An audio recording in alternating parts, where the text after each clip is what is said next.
नमो नमः। सुप्रभातम। आप सभी का स्वागत है सेठ श्री सूरजमल तापड़िया संस्कृत आचार्य महाविद्यालय जसवंतगढ़ के ज्ञान वैविध्य यूट्यूब चैनल पर। शास्त्रीय द्वितीय वर्ष का पाठ्यक्रम चल रहा है, जिसमें साहित्य प्रथम पत्र को हम पढ़ रहे हैं। साहित्य प्रथम पत्र में दो पुस्तकें हैं, साहित्य दर्पण और अलंकार शास्त्र का इतिहास। उसमें अलंकार शास्त्र के इतिहास में जो कवियों का परिचय है, उसमें कवि परिचय में भाग 6 में हम लोग अभिनव गुप्त का कवि परिचय पढ़ चुके थे। आज कवि परिचय में कवि मम्मट का परिचय हम पढ़ने जा रहे हैं। मम्मट, जिन्होंने सुप्रसिद्ध काव्य लिखा है, इसका नाम है काव्य प्रकाश। उस काव्य प्रकाश के बारे में और मम्मट के बारे में हम यहाँ पढ़ने जा रहे हैं।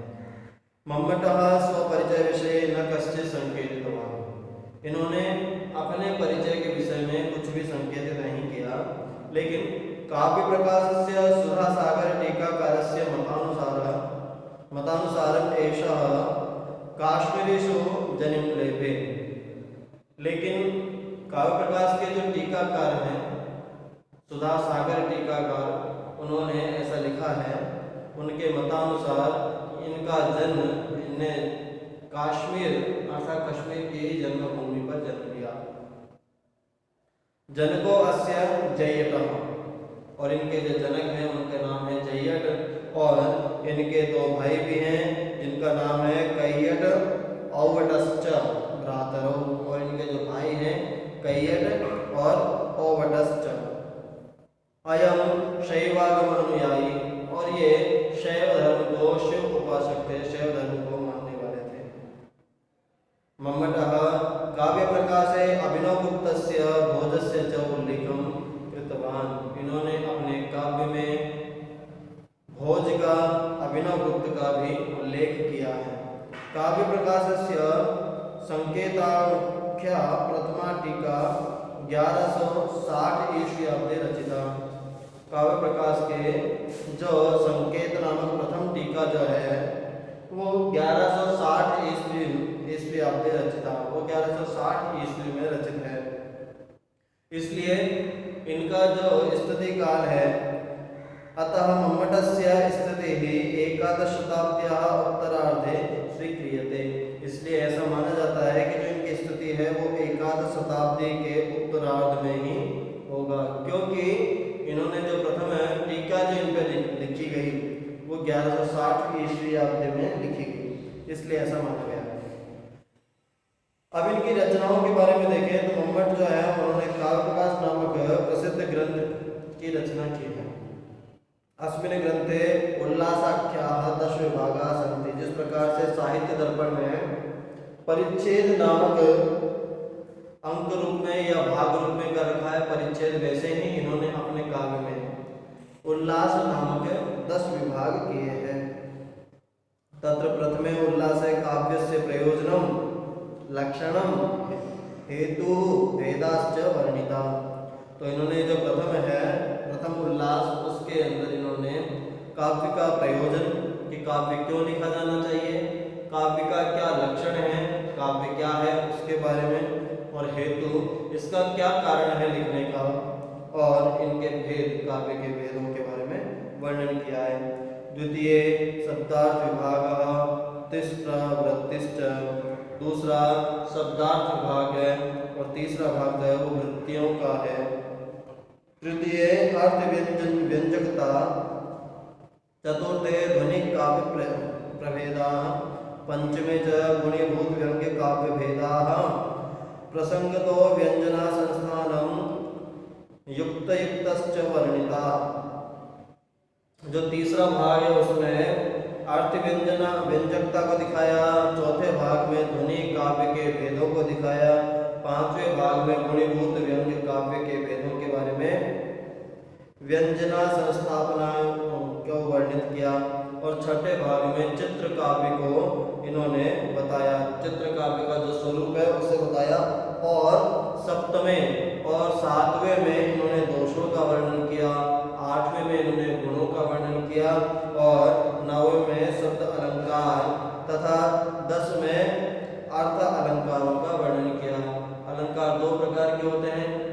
शब्दालंकार और अर्थालंकार। तो इन्होंने 9वें में शब्दालंकार और 10वें में अर्थालंकारों का प्रयोग किया। तो इस प्रकार से कवि ने यहाँ पर 10 उल्लासों का वर्णन किया कि किस प्रकार से उन्होंने 10 उल्लासों में क्या क्या वर्णन लिखा है, उसका संक्षेप में यहाँ बताया कि पहले में काव्य प्रयोजन, काव्य लक्षण, काव्य हेतु और काव्य के भेद बताए। दूसरे में यहाँ आपको बताया शब्दार्थ विभाग किया। तीसरे में यहाँ आपके लिए वृत्तियाँ और अर्थ व्यंजकता के बारे में बताया। चौथे के बारे में यहाँ ध्वनि काव्य के भेदों के बारे में बताया। पांचवें में गुणीभूत और गुणीभूत व्यंग्य काव्य के भेदों की स्थापना की। छठे में आपके चित्र काव्य का स्वरूप बताया। सातवें में दोष बताए। आठवें में गुण बताया। नौवें में शब्दालंकार और 10वें में अर्थालंकार। संक्षेप में आपको इनके बारे में थोड़ा थोड़ा ज्ञान होना चाहिए। काव्य प्रकाशस्य कारिका वृत्तिरुदाहरणं चेति त्रयोदशाः सन्ति। काव्य प्रकाश की जो कारिका है, वृत्ति है, उनके त्रयोंशा सन्ति, इस प्रकार से 3 अंश यहाँ पर हैं। एक तो कारिका, दूसरा वृत्ति और तीसरा उनका उदाहरण। 3 चीजें हैं। एक तो है कारिका और उसके अलावा है उस कारिका की वृत्ति और तीसरा है उसका उदाहरण। ये 3 चीजें आपके सामने इन्होंने प्रस्तुत कराई है। मम्मटेन परिकरालंकार पर्यंत एव काव्य प्रकाशः रचितः अवशिष्टस्तु अल्लट शूरिणा पूरित इति केचित्। मम्मटस्य व्यक्तित्वगत वैशिष्ट्यं वर्णन आह सुधाकर टीकाकारः। अब यहाँ पर सार ग्रहण निपुणे समन्वय कौशल तस्य प्रकृतिगतम वैशिष्ट्यम, जो आचार्य मम्मट हैं उनके बारे में यहाँ पर बताया कि किस प्रकार से इनका सार ग्रहण नैपुण्य और समन्वय कौशल तथा प्रकृतिगत वैशिष्ट्य जो है उसका यहाँ पर वर्णन किया। इदमेव तस्य कृते लोकप्रियायाः रहस्यम, और इसी प्रकार से लोक रहस्यता को, लोकप्रियता को उन्होंने प्राप्त किया। पारसनाद वेदी कथनमिदं तथा श्रुतमस्ति कि काव्य प्रकाश की लोकप्रियता का कारण यह है कि मम्मट ने काव्य प्रकाश में अपने से पूर्ववर्ती आचार्यों की सभी विचारधाराओं को उपस्थित कराया। इनका जो मुख्य लोकप्रियता का कारण क्या है कि इन्होंने अपने काव्य में जो अपने पूर्ववर्ती हुए हैं, पहले के जो आचार्य हुए हैं, उन सभी के मतों को अपने काव्य, उनके सबकी विचारधाराओं को यहाँ पर उपस्थित कराया, पर दासवत अनुकरण नहीं किया। लेकिन ऐसा नहीं कि उनके दास बनके उनका अनुकरण किया। कहीं तो क्या होता है कि गुरु परंपरा मान लीजिए कि उसका अनुसरण करने के लिए उन्होंने जैसा होता है वैसा ही मान लिया, दासत्व तो स्वीकार कर लिया, लेकिन इन्हें ऐसा नहीं किया।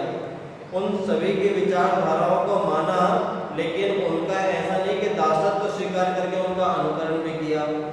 उन्होंने अपना रूप को प्रकट कराया और उनकी विचारधाराओं का सम्मान भी किया। नीर क्षीर विवेकन्यास से जिसे उचित समझा उसे तो अपने ग्रंथ में उचित स्थान दिया, जिसे अनुचित समझा उसकी समालोचना की है।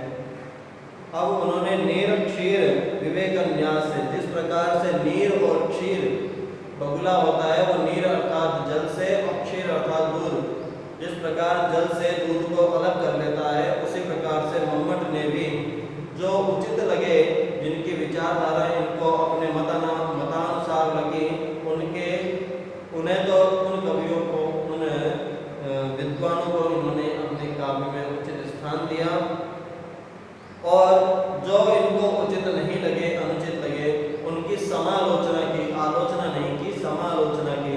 आलोचना अर्थात किसी की निंदा रूप में आलोचना करना, समालोचना अर्थात आदर सहित किसी की बात की तर्कपूर्ण बात करना। तथा परित्याग अंशों का त्याग कर दिया, किंतु विशेष रूप से समन्वयवादी दृष्टिकोण अपनाया। इन्होंने अपने काव्य में समन्वयवादी जो दृष्टिकोण है उसको भी अपनाया। अब इनके वैशिष्ट के बारे में पढ़ते हैं कि इनके काव्य का क्या वैशिष्ट है। तो वो है ध्वनि संप्रदाय से विकास मम्मट से महत्वपूर्ण अवदानम वर्तते। इनका बहुत बड़ा योगदान है ध्वनि संप्रदाय के विकास में। किसका? मम्मट का। अयम ध्वनि विरोधिनाम महिम भट्टादिनां मतानि खंडयित्वा ध्वनि सिद्धांतम पुनः प्रतिष्ठापितवान। देखिए, आपसे पूछा जा सकता है कि ध्वनि संप्रदाय के विरोधी कौन है। तो यहाँ पर नाम भी दिया है महिम भट्ट। महिम भट्ट एक नाम दिया है कि महिम भट्ट आदि जो कवि है जो कि ध्वनि का विरोध करते हैं। ऐसे लोगों का मम्मट ने खंडन करते हुए पुनः ध्वनि संप्रदाय को प्रतिष्ठापित किया। अतोयम विद्वद्भिः ध्वनि प्रस्थान परमाचार्य इत्योपाधिना विभूषिता। इसलिए विद्वानों के द्वारा इनको उपाधि दी गई। और उपाधि कौन सी है? ध्वनि प्रस्थापन परमाचार्य। ध्वनि प्रस्थापन परमाचार्य इति उपाधि विभूषिता। किसको दी गई उपाधि? मम्मट को ये उपाधि प्राप्त कराएगी। किसके द्वारा? विद्वानों के द्वारा। क्यों कराएगी? क्योंकि इन्होंने महिम भट्ट जैसे जो विद्वान हैं जिन्होंने ध्वनि का विरोध किया, उनके मत का खंडन करते हुए इन्होंने पुनः ध्वनि को स्थापित किया, प्रतिष्ठापित किया। इसलिए जो आचार्य हैं, जो ध्वनि सम्मत है, जो ध्वनि के मत को मानते हैं, उन विद्वानों ने इनको ध्वनि प्रस्थापन परमाचार्य की उपाधि से भी विभूषित किया। अस्य पांडित्येन मुग्धा टीकाकारस्तु वाग्देवता अवतार इति उपाधिं मंडयन्ति। अब जो इनके पांडित्य को देख करके, इनकी विद्वत्ता को देख करके जो मुग्धा टीका पांडित्येन मुग्धा टीकाकारस्तु, जो इनके काव्य के ऊपर जिन्होंने टीकाएं लिखी हैं, जो इनसे मुग्ध हुए हैं, जो इनसे प्रसन्नचित्त हुए हैं, जो इनके प्रतिभा से प्रतिभाशालित हुए हैं, उन्होंने इनको वाग देवता अवतार नाम का भी उपाधि से मंडित किया है। वाग देवता अवतार, वाग देवता अर्थात सरस्वती का अवतार स्वरूप इनको माना है। किसको माना है? मम्मट को माना है। मम्मट को दो उपाधियां दी। पहली उपाधि दी किसने? विद्वानों ने। कौन से विद्वानों ने? जो ध्वनि का समर्थन करते हैं, उन विद्वानों ने मम्मट को उपाधि दी ध्वनि प्रस्थापन परमाचार्य नामक उपाधि दी। क्यों दी? अगर ऐसा प्रश्न कर लिया जाए तो जो महिम भट्ट आदि जो कवि जिन्होंने ध्वनि का विरोध किया, उनके मत का खंडन करते हुए इन्होंने ध्वनि संप्रदाय को पुनः प्रतिष्ठापित किया। इसलिए इनको ध्वनि प्रस्थापन अर्थात पुनः स्थापन परमाचार्य की उपाधि दी। और दूसरी उपाधि किसने दी? जो इनसे मंत्रमुग्ध हुए, जो इनकी प्रतिभा से प्रतिभाशालित हुए, ऐसे लोगों ने, जो टीकाकार आदि हैं, उन लोगों ने इनको वाग देवता अवतार नामक उपाधि से अलंकृत किया, विभूषित किया। मम्मटः काव्य प्रकाशे सूत्रात्मक कौशल्याम विविध विषयाणां समावेशः कृतवान्। मम्मट ने अपने काव्य प्रकाश नामक सूत्र कौशल रूपी ग्रंथ में विविध विषयों का समावेश किया है। ये तो अभी आपको पहले जब इनके काव्य के बारे में बताया था तब भी बताया कि इन्होंने काव्य का प्रयोजन, लक्षण, हेतु, गुण, दोष, अलंकार, ध्वनि के रूप, गुणीभूत व्यंग आदि बताए हैं। इस प्रकार से उन्होंने सभी विषयों को समादृत रूप से स्वीकार किया है। काव्य प्रकाशे 212 सूत्राणि सन्ति। काव्य प्रकाशे 12 सूत्राणि सन्ति। तेषु अलंकार शास्त्रस्य सर्वे विषयाः समाविष्टाः। और उसके अंदर, उस काव्य में अलंकार शास्त्र के जितने भी विषय हैं, उन सभी विषयों का समावेश भी किया गया है। सूत्राणां दुरधिगमस्य अर्थस्य बोधाय सह स्वयं वृत्तिर्भागं विरचत। और सूत्रों का दुरधिगमस्य, सूत्रों का अर्थ जानने में कठिनता रहती है, इसलिए उनके अर्थ के बोध को जानने के लिए, उस सूत्र के अर्थ को जानने के लिए स्वयं उन्होंने स्वयं ने ही वृत्तिर्भागम रचत। देखिए होता क्या है कि जो मूल ग्रंथ लिखा है किसी ने, लेकिन कोई टीकाकार होता है जो उसकी वृत्ति उदाहरण आदि दे करके उसको समझाता है। लेकिन यहाँ क्या किया है मम्मट ने, स्वयं ने ही सूत्र लिखे हैं। सूत्र कितने हैं? 12 अर्थात 212 यहाँ पर उनके सूत्र हैं, लेकिन उन सूत्रों को समझना थोड़ी कठिनता रहती है, इसलिए उस कठिनता का समाधान करने के लिए इन्होंने स्वयं ने अर्थबोध के लिए वृत्तिर्भाग को भी रचा है। त्रिगुणवादस्य स्थापना मम्मटस्य अपरम अवदानम। त्रिगुणवादस्य स्थापना, त्रिगुणवाद की स्थापना जो है वो मम्मट का अलग योगदान है, अलग से एक योगदान है। स भरत वामन भोजादि प्रवृत्तीनां विविध गुणानां गुणत्रये अंतर्भावं कृत्वा सर्वं वैषम्य निवारयत्। जो भरत वामन, भरत तथा भरत मुनि, वामन भोज आदि भी जो प्रतिभाशाली जो कवि हुए हैं, विद्वान हुए हैं, उनके द्वारा जो प्रतिपादित है विविध प्रकार के गुण, उन गुणों में से इन्होंने 3 गुणों का अंतर्भाव किया और उसके वैषम्य अर्थात उसकी विशेषताओं को यहाँ वर्णन स्वरूप में दिखाया। गुण अलंकार्यो भेद निरूपणे तेन मौलिकता प्रदर्शित, और गुण अलंकार के भेद में इन्होंने मौलिकता का प्रदर्शन भी कराया। रस निष्पत्ति विषये मौलिक प्रतिपादन शैली काव्य प्रकाशस्य वैलक्षणम अस्ति। रस निष्पत्ति, किस प्रकार से उन रसों का प्रयोग कराया जाए जिससे कि दर्शक को मनोरंजन हो सके, दर्शक को उस रस का सही आस्वादन हो सके, उसकी निष्पत्ति अर्थात जो रस है वो उस श्रोता, उस दर्शक तक सही प्रकार से पहुंच सके, उसकी निष्पत्ति जो है वो मौलिक प्रतिपादन जो शैली का इन्होंने प्रयोग किया है वो इस काव्य प्रकाश की विलक्षणता है। वही इसकी मुख्य विशेषता रूप में है कि रस निरूपण जो इन्होंने किया, रसों का निष्पत्ति इन्होंने की। निष्पत्ति से आप समझ रहे हैं किसी रस का, रस बनाने वाला दूसरा है, रस का प्रयोग किया किसी ने, लेकिन उस रस का स्वाद जिसको प्राप्त हुआ, निष्पत्ति हुई वहां पर। जब हम कोई चीज देख रहे हैं, कोई चीज सुन रहे हैं, तो जिसने किया है उसे उस रस की निष्पत्ति नहीं माना जाएगा, रस की निष्पत्ति जिसने करवाया है वो भी नहीं माना जाएगा, लेकिन जो दर्शक, जो श्रोता उसे सुन रहे हैं, देख रहे हैं, उनके अंदर उस रस की निष्पत्ति हो तभी वो रस सार्थक रूप में माना जाता है। मान लीजिए आप कोई फिल्म देख रहे हैं, कोई चलचित्र देख रहे हैं और उसमें कुछ करुण दृश्य चल रहा है, जो दर्शक, जो अभिनेता है वो करुण रस का अभिनय कर रहा है, उसके निर्देशक ने उनको जैसा जैसा बताया है वो उस अनुसार उस अभिनय को कर रहा है, लेकिन वहाँ करुण रस को देख करके आपके अंदर करुण रस की प्रतीति ना हो तो उस रस की सही निष्पत्ति नहीं होगी, क्योंकि वहाँ निर्माता का, निर्देशक का और उस अभिनेता का क्या अभिप्राय है कि जिस रस को वो दिखाना चाह रहे हैं वो रस की निष्पत्ति उस दर्शक के अंदर होनी चाहिए। अगर दर्शक में वो निष्पत्ति नहीं हुई, अर्थात दर्शक को मजा नहीं आया, दर्शक को वहाँ पर उस रस का अनुभव नहीं कर पाया दर्शक, तो उस रस की निष्पत्ति नहीं है।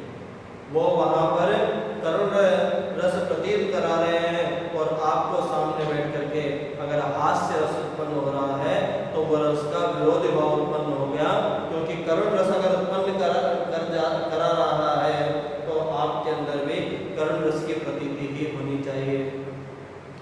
लेकिन बात वहाँ जब रस की बात कही तो ये भी कहा हुआ कि सहृदय जो व्यक्ति होगा, कोमल स्वभाव वाला जो व्यक्ति होगा, उसी के अंदर उस रस की प्रतीति हो पाएगी, अन्यथा रस की निष्पत्ति वहाँ इसलिए कहा काव्य उनके लिए है जो सहृदय हैं, जो कोमल स्वभाव वाले हैं, जो उस रस को समझ सके।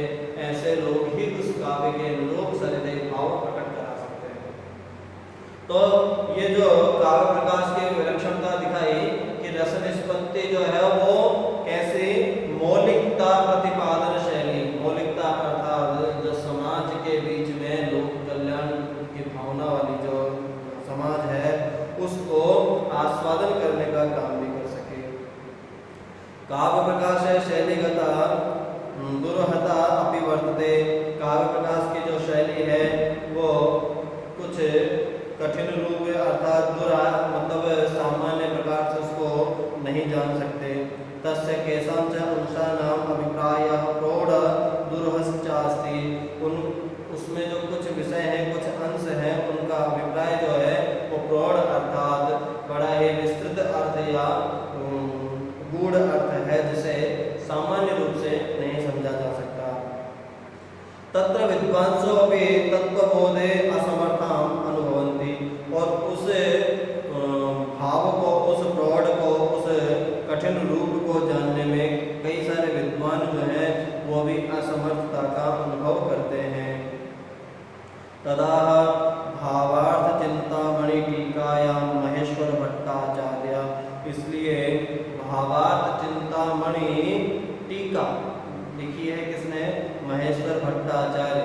उन्होंने कहा है काव्य प्रकाशस्य कृता गृहे गृहे टीकास्त तथाप्ये तथैव दुर्गमः सुखेन विज्ञातुमिमं या ईहते धीरः स एतां निपुणः विलोकतां।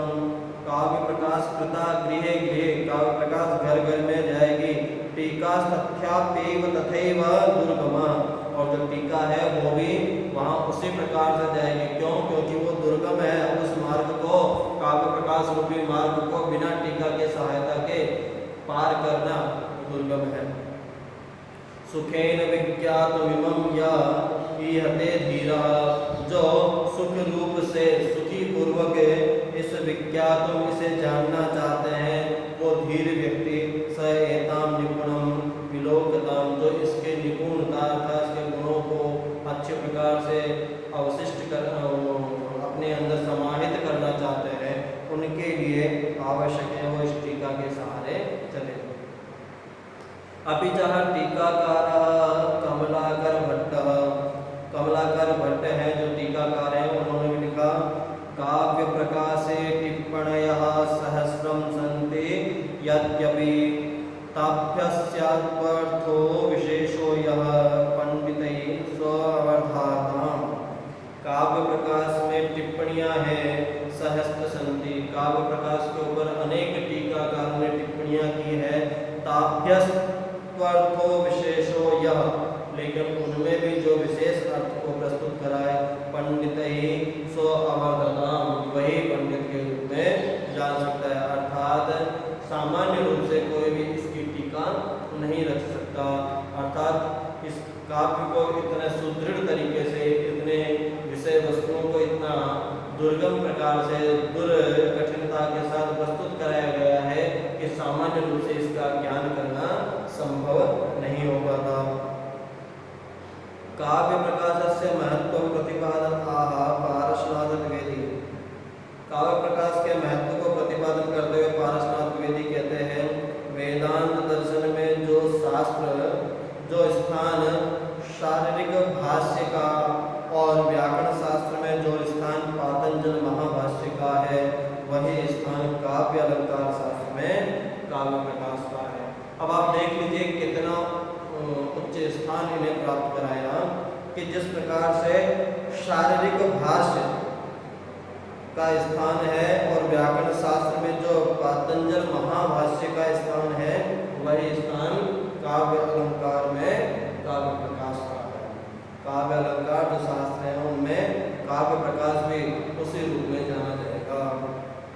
अब ऐसा इन्होंने कहा कुछ जो महत्वपूर्ण चीजें हैं उन्हें आप ध्यान रखिए कि इनका स्थिति काल क्या है, इनके पिता का नाम क्या है, क्योंकि इन महापुरुषों ने अपने बारे में संकेत नाम मात्र के दिए हैं, ज़्यादा अपने बारे में नहीं बताया, लेकिन इनके